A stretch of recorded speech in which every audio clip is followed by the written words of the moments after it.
morning, England and Scotland will learn where and when they will open their World Cup campaigns today. The North American venues will be decided in a draw this afternoon, the follow-up to yesterday's star-studded group draw in Washington, hosted by President Trump. Well, England will face Croatia in their opening match. Scotland are in the same group as Brazil, and Wales or Northern Ireland could yet join them if they make it through 2 rounds of UEFA playoff matches in March. Well, Tallis reports.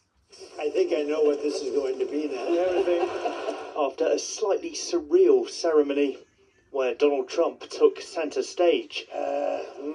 Does he know something that I don't know? The countdown to next year's World Cup now feels well and truly on. On Friday in Washington, Thomas Tuchel and 47 other national team managers looked on as the groups were selected.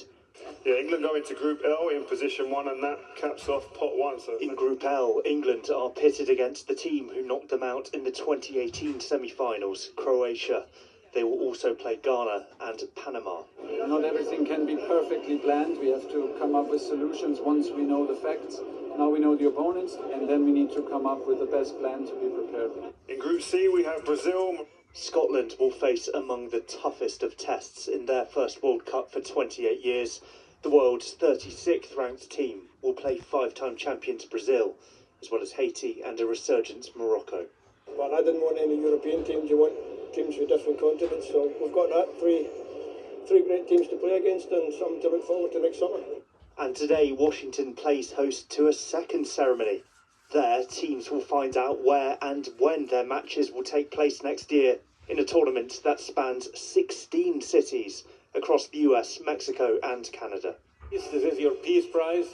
But beyond football, Friday night felt like Donald Trump's night. He took home the first ever FIFA Peace Prize, awarded, the association's president said, for uniting people across the world. The Trump-tinged night ended as his rallies do, with a rendition of YMCA. If the tournament is anything like this, 2026 could be a World Cup like no other. Will Tullis, ITV News. A UK trial has launched a new AI-assisted treatment for prostate cancer. The highly targeted procedure could result in fewer side effects than traditional treatment, which involves the full surgical removal of the prostate. Using the technique, doctors can find cancerous tissue to remove while avoiding surrounding nerves and muscles. Ravneet Nandra has more. It could revolutionise the way men are treated for prostate cancer. It's called aquablation. And unlike with current treatment, it doesn't require the whole prostate to be removed, but uses robots and water pressure to find cancerous tissue. And there are less side effects, like infection, erectile dysfunction, and urinary problems. If this trial is successful, what this will mean is it's another type of treatment available to men whose prostate cancer is diagnosed early. And I think that there's something very key there, is that being diagnosed early, because if you're diagnosed late, and that's usually when the prostate cancer has spread outside the prostate, that's when your survival drops considerably. In the UK, 1 in 8 men will get prostate cancer in their lifetime, but the risk is even higher in black men. Roger Reed was diagnosed in 2023 and welcomes this new breakthrough.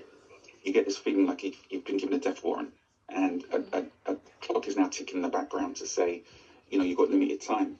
And any sort of treatment that gives you the opportunity to live longer is a thumbs up. It's a positive, isn't it?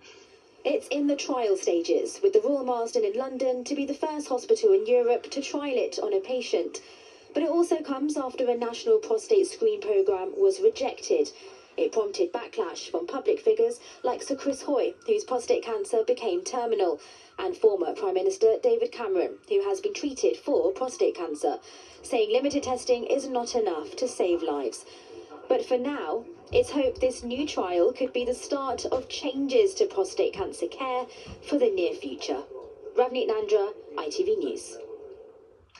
In other news, there's been an intense exchange of fire between Afghan forces and Pakistani troops along the border between the two countries. 5 people, including a woman and 3 children, have reportedly been killed on the Afghan side. Well, Pakistan says 3 of its civilians were injured. Each side has blamed the other for triggering the clash, which is in violation of their 2-month ceasefire. Ukraine says it has shot down more than 600 Russian drones and missiles involved in a major assault on Kyiv overnight. 8 people were injured. It comes as officials from the US and Ukraine prepare to meet for a third day of talks in Florida. And tributes being paid to the legendary architect Frank Gehry, who has died at the age of 96. He won global acclaim for designing some of the world's most imaginative buildings, including the Guggenheim Museum in Bilbao in Spain. Well, England are on track for a heavy defeat in the second Ashes test in Brisbane. That's caught, and that's out. They've suffered another dose of despair at the Gabba as Australia moved in for the kill on day 3. The Aussies built a total of 511, battling just long enough to use up the last of the natural light. At close of play, England trailed by 43 runs with 4 wickets remaining. And finally, it's lunchtime. The actress Kim Cattrall has done something her Sex and the City character Samantha never managed to do: get married. Well, a decade after they started dating, the Liverpool-born actress tied the knot with audio engineer Russell Thomas in front of just 12 friends and family at a registry office in London. Congratulations to them. That is all for now. Geraint will be here with our next bulletin at 6 o'clock. Until then, do enjoy the rest of your morning. Bye-bye.